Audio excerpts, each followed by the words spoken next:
अचरज अचरज सोनीले अचरज देखिल हो। अचरज अचरज सोनीले अचरज देखिल हो।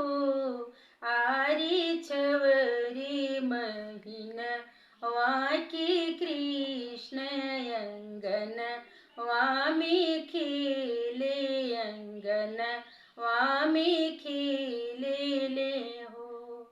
उछिटल गिंदवा आतले धसे अवरु पातले धसे हो।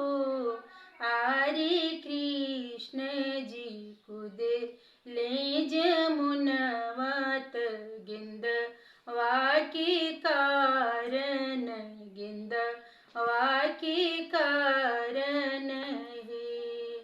आरे कृष्ण जी कुदे ले जमुनवात गिंद वाकी कारण है।